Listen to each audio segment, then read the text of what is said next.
A pepper plant that looked perfectly healthy last week is now dropping leaves, turning yellow, wilting in the middle of the day, even though you just watered it. You have seen this before. You have probably lost plants to it before. And the frustrating part is you never quite figured out what went wrong. Today, we are going to change that.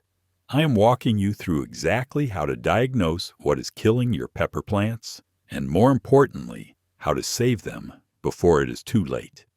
Stick with me until the end, because I have got a recovery technique that has brought plants back from the brink when I was certain they were goners. Let us get into it. Catching a struggling pepper early can mean the difference between a massive harvest and a dead plant in the compost bin. Once you understand what your pepper is trying to tell you through its leaves, its stems, and its overall posture, you stop guessing and start fixing problems while there is still time. We are going to cover reading the warning signs, diagnosing the most common killers, and executing the rescue. By the end, you will know exactly what to look for and what to do about it. First up, learning to read what your plant is telling you. Pepper plants communicate constantly. The trick is learning their language. Leaf color, leaf position, stem firmness, flower behavior, even the way the plant holds itself in the afternoon sun. All of it means something. Yellow leaves near the bottom of the plant tell a completely different story than yellow leaves at the top. Wilting in the morning points to a different problem than wilting at 3 in the afternoon. Curling leaves that roll upward signal one issue, while leaves curling downward signal another entirely. Start your diagnosis at the bottom of the plant and work your way up. Older leaves at the base show nutrient mobility problems. If those lower leaves turn yellow while the upper growth stays green, you are likely dealing with a nitrogen deficiency. The plant pulls nitrogen from older growth to feed new growth because nitrogen moves easily within the plant. Calcium and iron work differently. Those deficiencies show up in the newest growth first because those nutrients do not move around once the plant has placed them. Wilting tells you about roots and water. A plant that wilts in the afternoon heat but perks back up by evening is just managing a hot day. Totally normal. A plant that stays wilted into the cool morning hours has a serious problem underground. Either the roots are drowning, the roots are damaged, or something is blocking water uptake entirely. That morning wilt is your emergency signal. Stem color matters too. A healthy pepper stem has a firm green color on new growth that gradually turns woody and brown toward the base as the plant matures. Dark brown or black areas moving up from the soil line indicate rot. Stems that look pinched or constricted at the base suggest damping off or fungal infection. White fuzzy growth. Anywhere on the stem is fungus that needs immediate attention. Check the flowers and small fruit. Flowers dropping before they open usually signals temperature stress or inconsistent watering. Flowers that open but never set fruit point to pollination problems or extreme heat. Small peppers that turn brown and fall off often indicate blossom end rot, which despite its name is not actually a disease. Watering problems kill more pepper plants than any pest or disease combined. The symptoms often look like something else entirely, which is why so many gardeners misdiagnose and make the problem worse. Overwatering and underwatering can produce nearly identical symptoms above ground. Both cause wilting. Both can cause yellowing. Both stress the plant enough to drop flowers and abort fruit. The difference shows up when you stick your finger into the soil. 2 inches down, the truth becomes obvious. Soggy soil that has been wet for days means overwatering. Bone-dry soil, more than a day after. Watering means underwatering or soil that is not holding moisture properly. Overwatered peppers develop root rot. The roots suffocate in waterlogged soil, lose their ability to uptake nutrients, and start dying back. Above ground you see wilting even though the soil is wet. You see yellowing leaves. You might see edema, which looks like small blisters or bumps on the undersides of leaves where the plant has absorbed more water than it can transpire. Overwatered plants often have a sour smell near the soil line if the rot has progressed. The fix requires courage.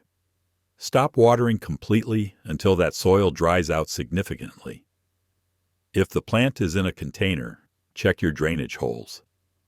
Blocked drainage is the #1 cause of container pepper death. If you are growing in the ground and your soil holds water for days, you have a drainage problem that mulch alone will not solve.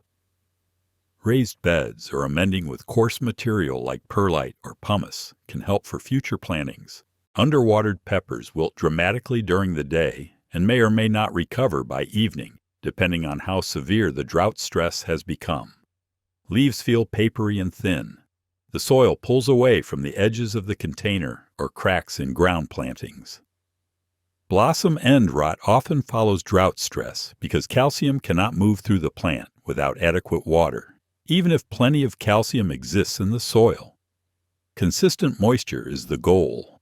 Not wet, not dry, but evenly moist, like a wrung-out sponge. Drip irrigation on a timer takes the guesswork out entirely. Mulching the soil surface with 2 to 3 inches of straw, wood chips, or shredded leaves stabilizes soil moisture between waterings and reduces how often you need to water in the first place. In peak summer heat, container peppers may need water every single day. Ground plantings with good mulch might go 3 or 4 days between waterings. Know your conditions and check the soil rather than watering on a schedule that ignores what is actually happening underground. Yellow leaves send gardeners into a panic, and the first instinct is usually to dump fertilizer on the problem. Sometimes that helps, sometimes it makes everything worse. Reading the pattern of yellowing tells you exactly what your plant needs and what it definitely does not need more of. Nitrogen deficiency starts at the bottom. Older leaves turn uniformly pale green, then yellow, then drop off. The plant looks tired and growth slows dramatically. A balanced fertilizer or a side dressing of compost fixes this within a couple of weeks. Blood meal works fast if you need quick nitrogen, but go easy. A tablespoon or 2 worked into the top inch of soil is plenty for a single plant. Iron deficiency looks completely different. The newest leaves at the top of the plant turn yellow, but the veins stay green, creating a striking contrast pattern called interveinal chlorosis. Iron deficiency rarely means your soil lacks iron. More often, the soil pH has crept too high and locked the iron up in a form the plant cannot access. A soil test confirms this. If your pH has climbed above 7, sulfur amendments gradually bring it back down into the 6 to 6.8 range, where peppers thrive and iron becomes available again. Magnesium deficiency creates yellow patches between the veins on older and middle leaves, while the veins themselves stay green. Epsom salt dissolved in water, about 1 tablespoon per gallon, applied to the soil provides a quick magnesium boost. Foliar spraying the same solution onto the leaves gives even faster results because the plant absorbs magnesium directly through the leaf surface. Too much fertilizer causes its own set of problems. Nitrogen toxicity produces dark green leaves that look almost bluish, excessive foliage growth, and very few flowers or fruit. The plant puts all its energy into leaves instead of reproduction. The only fix is time. Stop fertilizing entirely and let the plant work, and through the excess nitrogen. Heavy watering can help flush some of the nitrogen below the root zone, but mostly you just have to wait it out and remember to go easier next season.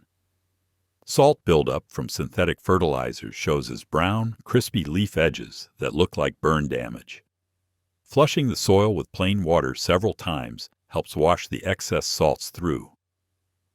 Switching to organic fertilizers for the rest of the season prevents further accumulation. Pepper plants attract their share of pests, and several diseases target them specifically. Catching these problems early makes the difference between minor damage and total crop loss. Aphids cluster on new growth and the undersides of leaves. Small infestations cause curled, distorted new leaves. Large infestations weaken the entire plant and spread viral diseases as the aphids move from plant to plant. A strong spray of water knocks most aphids off. Insecticidal soap handles heavier infestations. Ladybugs and lacewings devour aphids, by the hundreds if you can attract or purchase them for your garden. Spider mites thrive in hot, dry conditions. The first sign is usually a stippled, bronzed appearance on leaves. Look closely and you might see tiny webbing on leaf undersides. Increasing humidity around your plants discourages mites. Neem oil suffocates existing populations. Mites reproduce explosively in dry heat, so catching them early matters enormously. Hornworms can strip a pepper plant overnight. These enormous green caterpillars blend in perfectly, despite being the size of your finger. Hand-picking remains the most effective control. Check your plants in the early morning when hornworms are most active and easiest to spot. Bacterial leaf spot creates dark, water-soaked spots on leaves that eventually turn brown and papery. Infected leaves should be removed and destroyed, not composted. Copper fungicide slows the spread, but cannot cure infected tissue. Avoiding overhead watering reduces bacterial spread significantly. Phytophthora blight starts as dark lesions on stems near the soil line and spreads rapidly in wet conditions. Infected plants often collapse suddenly. There is no cure once infection sets in. Remove and destroy affected plants immediately. Improve drainage, rotate crops, and avoid planting peppers in that spot for at least 3 years. If you are finding this helpful, you will love my free weekly gardening guides. They go deeper than I can in a video, covering topics like getting your watering schedule dialed in for your specific conditions and adapting these techniques to your growing zone. Sign up free in the description and get one detailed guide every week. Temperatures above 90 degrees Fahrenheit for extended periods cause blossom drop. The plant perceives extreme heat as a survival threat and abandons reproduction to focus on staying alive. Flowers fall off unopened. Existing small fruit may abort. The plant hunkers down and waits for better conditions. Shade cloth rated at 30 to 50% blocks enough sunlight to drop temperatures by 10 to 15 degrees underneath. Positioning that shade cloth on the west side of your plants protects them during the hottest afternoon hours when heat stress peaks. Cold damage shows up differently. Peppers stop growing below 55 degrees and suffer cellular damage below 50. Leaves exposed to cold develop dark water-soaked patches that eventually turn brown and papery. Fruit touched by cold becomes pitted and discolored. If an unexpected cold snap threatens, covering plants with row cover or even old bed sheets overnight provides several degrees of protection. Container peppers can simply be moved to a protected spot like a garage or covered porch until temperatures recover. Wind damage tears leaves, breaks branches, and dramatically increases water loss through transpiration. A pepper plant in a windy, exposed location needs more water and may still struggle to thrive. Windbreaks, whether fencing, other plants, or temporary barriers, reduce wind stress significantly. Staking peppers in windy areas prevents branch breakage when plants become heavy with fruit. Sunscald affects fruit more than foliage. Peppers suddenly exposed to intense direct sun develop pale, papery patches that eventually rot. This often happens when pruning removes too many leaves at once or when plants defoliate from disease or pest damage. Leaving adequate foliage to shade developing fruit prevents sunscald. If your plant has lost leaves to other problems, shade cloth or strategic positioning can protect exposed fruit until new foliage grows back. A pepper plant that looks nearly dead can still come back if the roots and main stem remain viable. Assessing what you have to work with determines your approach. Strip away any completely dead material. Brown crispy leaves, shriveled branches, rotted stems. All of it goes. What remains tells you what is possible. A plant with green wood in the main stem and any living root still has a chance. Cut back to live tissue. even if that means removing 80% of the plant, killing plants that cannot uptake nutrients through damaged root systems. Dilute liquid fertilizer to half strength and spray it directly onto the leaves in the early morning or evening when the stomata are open. The plant absorbs nutrients directly, bypassing the compromised roots temporarily, while growth points to nitrogen deficiency. A balanced fertilizer or compost side dressing corrects this within 2 weeks. Yellowing between the veins on lower leaves while veins stay green indicates magnesium shortage. Epsom salt at 1 tablespoon per gallon of water fixes it quickly. New leaves turning yellow with green veins signals iron lockout, usually from pH above 7. Sulfur amendments gradually lower pH into the 6 to 6.8 range, where iron becomes available again. Wilting. Despite wet soil, almost always means root rot from overwatering. Stop watering completely until the soil dries significantly and check drainage. Flowers dropping before opening typically indicates temperature stress above 90 degrees or below 55 degrees or inconsistent watering. Shade cloth and consistent moisture solve most cases. Leaves with holes, stippling, or webbing indicate pest activity. Identify the specific pest and treat accordingly with water spray, insecticidal soap, neem oil, or hand removal, depending on what you find. Wilted plants that everyone else would throw away sometimes need nothing more than a deep root soak and patience. Fill a bucket or basin with room temperature water. If your plant is in a container, submerge the entire pot up to the rim and let it sit for 30 minutes. The soil rehydrates completely from the bottom up, re-wetting hydrophobic dry patches that surface watering misses entirely. After 30 minutes, lift the pot out. Let it drain thoroughly and place the plant in bright indirect light for a few days rather than full sun. The reduced light intensity lets the plant focus on recovery rather than transpiration. I have watched completely limp peppers stand back up within 6 hours using this method. It does not work if root rot has already set in, so check for that sour smell and mushy roots first. But for drought-stressed plants that have simply dried out too far, bottom soaking brings them back when nothing else will. If you have made it this far, you clearly care about keeping your pepper plants alive and productive. I send 1 free detailed gardening guide to your inbox every week, covering exactly these kinds of problems and solutions. Link is in the description. You will not regret it. Good luck in the garden and keep on growing.